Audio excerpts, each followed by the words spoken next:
Alright, so we're going to be doing a brushless upgrade on the SCX10 III. This is the original version 3 base camp. They have a new part number. Not really sure what the differences are. It looks pretty much the same to me. This one's got a few modifications already, but it's got the stock power system in it. I may eventually put the 2-speed transmission from the Jeep in there. We're going to see how speed is with this. I really think it could definitely benefit from a little more wheel speed in some certain situations. So, first step we're going to do is going to be removing. Looks like we've got to pull the transmission out to be able to remove the motor. I really haven't looked any of this up at all beforehand, so we'll be going through it together. I had relocated the ESC. I believe the ESC was on this side, and the receiver box, I guess, was probably over here, or maybe they were both on this side. I'm not sure. I did that so I could put my battery box here in the front to get the weight of the battery pretty much as much over the front axle as I could. I should be able to do that with the brushless setup. Once I switch to the 2-speed tranny, everything's flipped the other way. The motor sits here. I won't be able to do that, but that won't. We'll cross that bridge when we get there. First thing we're going to do, I guess we'll open the receiver box. Actually, no, I guess we don't need to, since we got that out. See if this is screwed in. No, it's just double-sided tape, so.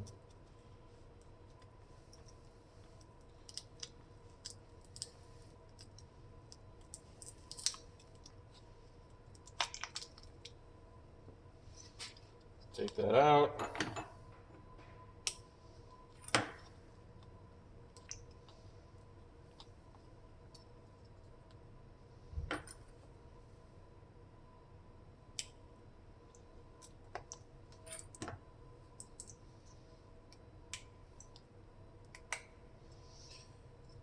There's the original ESC.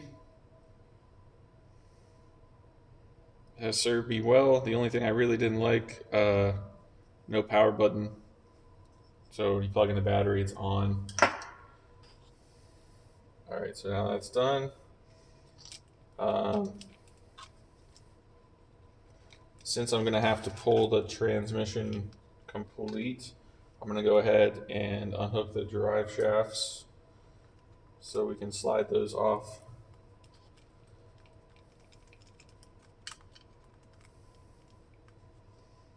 Just a 2mm grub on the shafts.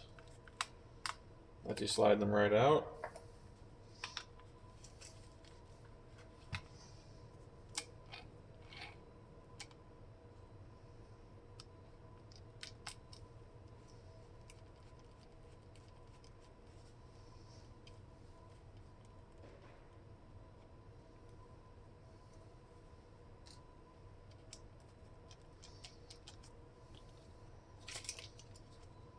And then the screws for the transmission assembly are right here on the bottom as well. Looks like it's 4 2mm.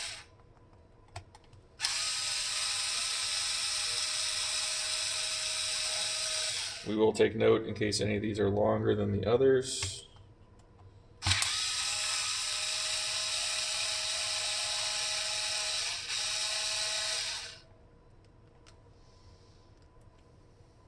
No, it looks like they're all the same size.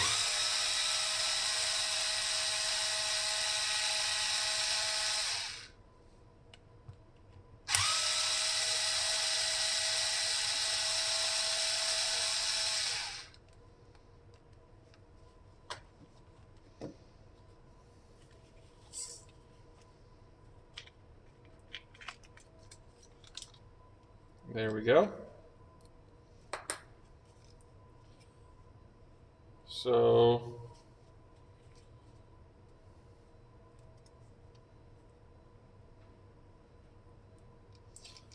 I'm not sure if I have to undo all these screws or just these 2 screws here, but we'll start taking them out and see what happens. I believe inside this is a traditional sliding mesh type motor mount. So we don't necessarily need to aim for any certain hole with any certain pinion. We just set mesh manually, which means I think this cover should come off separately. Those screws are a little shorter than the mounting. Yes, okay.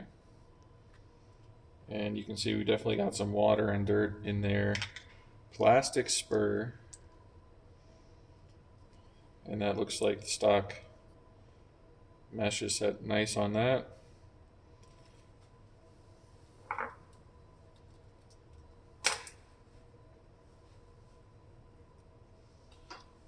The motor grub is a 2mm, and the motor mount bolts are 2 as well.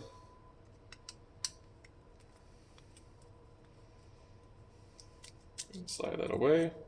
Pull off our pinion. This is a 14 tooth, which the diagram said that was stock.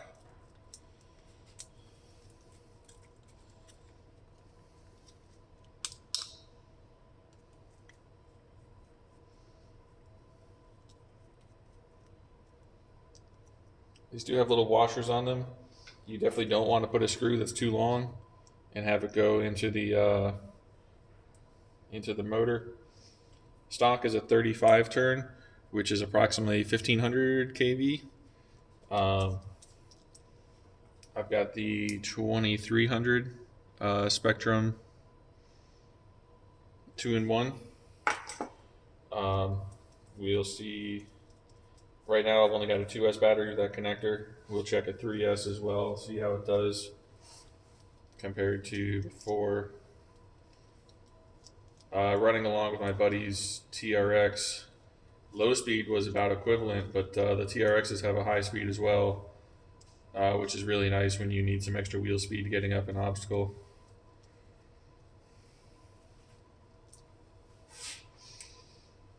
Alright, so we probably want the wires facing up roughly.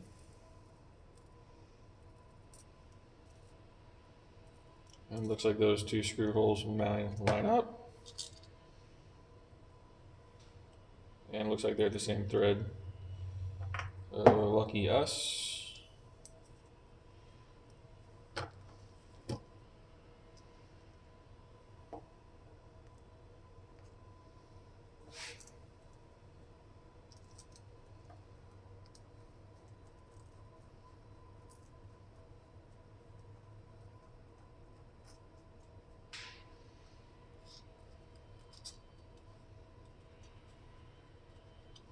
So first thing I'm doing, I'm just putting these down just snug, and I'm going to make sure that the motor still spins freely and make sure I didn't feel any resistance while tightening the screws. I didn't feel anything there. That still spins good. So now we'll just loosen these up so I can slide it. There we go. We are going to stick with the stock pinion for now. I may come back and change that at a later date, but for now, that's what we're going to run.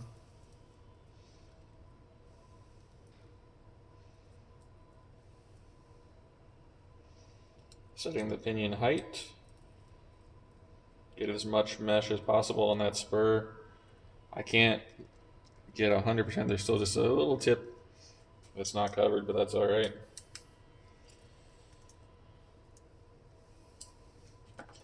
All right, so that's set. Now we'll set our mesh. I'm going to set this on the table here.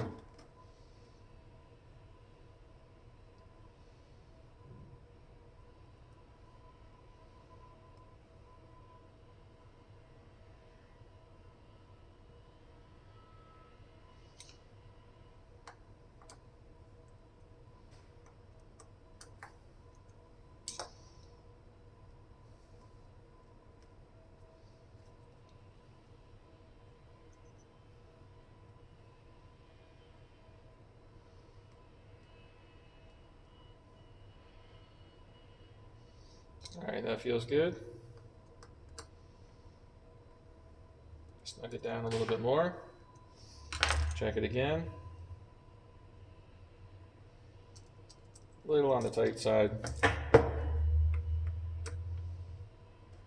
lot of people use paper. I just go by feel on it.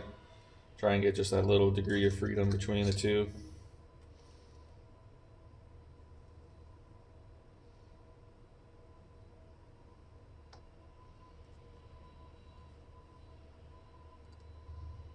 But you want as much engagement as possible.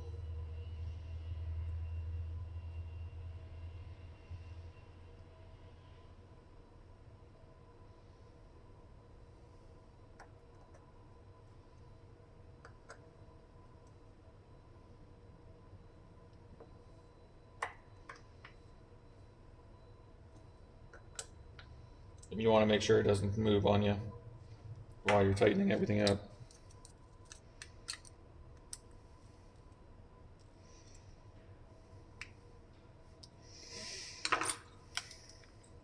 All right, so that's all set. Hopefully that wire is at a decent orientation there. I'm going to go ahead and wipe down the inside of this here.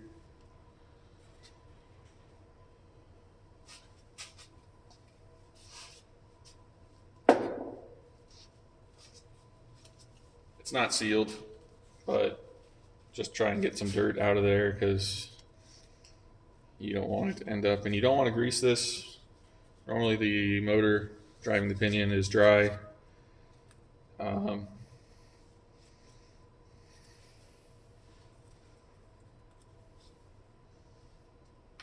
This is a slipper too. You definitely don't want to get any type of grease or anything on that. All right, so now we're ready to put that cover back on.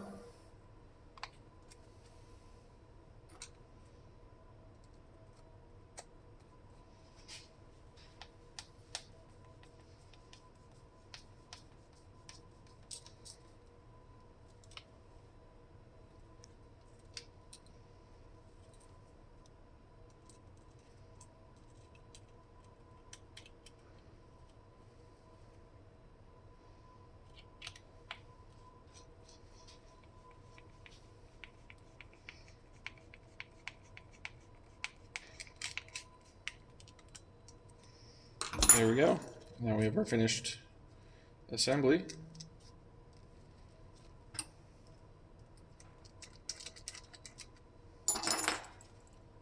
We'll go ahead and we are going to need to install it with the drive shaft at the same time. I wasn't able to remove the drive shaft. I wasn't able to slide the front drive shaft off before removing the whole assembly. I had to remove it as I removed the assembly. So on reinstall, we have to do the same thing as well. Maybe it would have slid off from the other end. I'm not sure. The rear, since it's longer, we should be able to do it all at the same time, no problem. So we'll flip this over.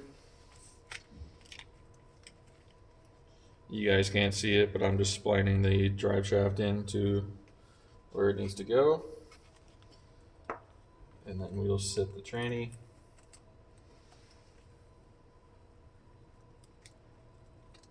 Where it wants to sit. That should be good. I wish probably the motor wire should have been up a little bit more. I don't think that'll, well, there's no UC to go here, so never mind. Doesn't matter, that's perfect. So we'll just hold that there. Make sure our drive shaft is good. It is.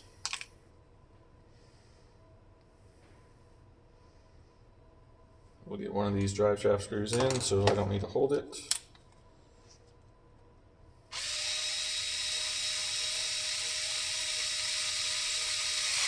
All right.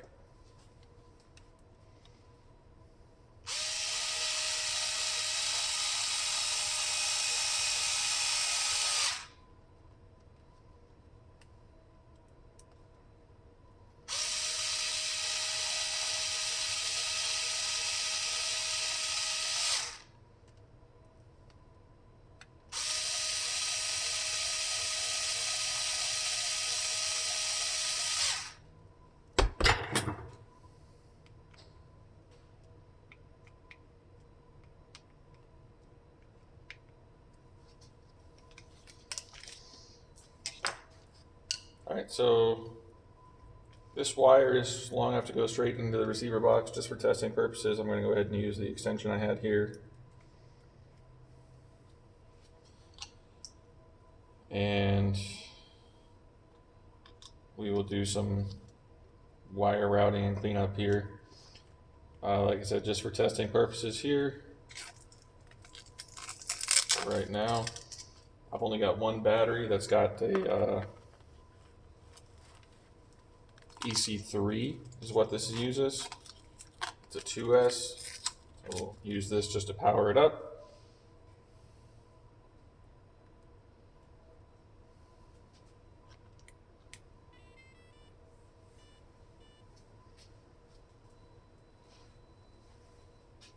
Find what remote goes to that.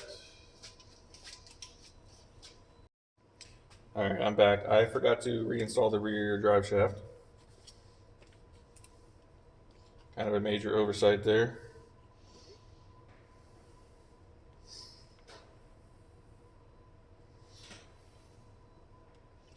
I normally check my pile of parts to see if there's anything sitting around, and I did not.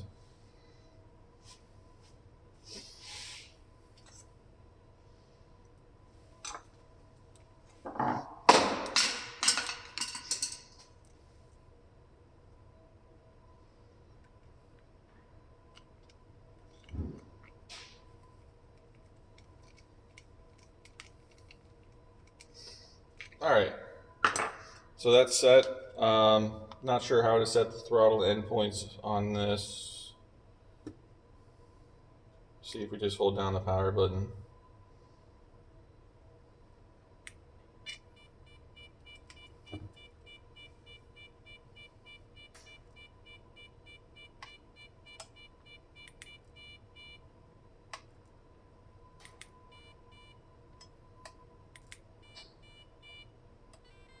Okay, same as the regular Spectrum stuff.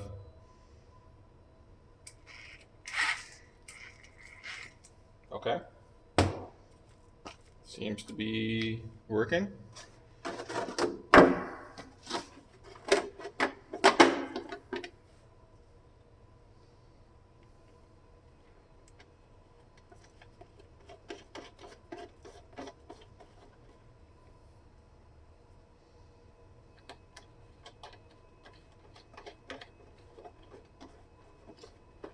We'll go give her a test on 2S, see how it does.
Alright, so back from a little test. I just ran it on 2S because I need to change the battery connector before I can run on 3S. I didn't pull GPS, but I will tell you on 2S, this is about as fast as it was on 3S previously, possibly even a little bit quicker. By the math, 35 turn, the stock motor is roughly 1500 kV. This is 2300 kV, and we kept the same pinion. I probably will step down the pinion a bit because I do plan on running 3S the majority of the time on this, and I don't want it to be, it's a crawler. It's not. I'd like to have a little more wheel speed, but we don't need to be going crazy. Packaging, everything came up here really nice. Just zip tied this cable down, took care of the wires over here, got rid of that little extension. Really happy with how it turned out. Probably got some more upgrades for this in the future. but for right now, this took care of the speed issue. And that's it. Stay tuned for some more repairs, upgrades on all kinds of different RCs. Thanks for watching.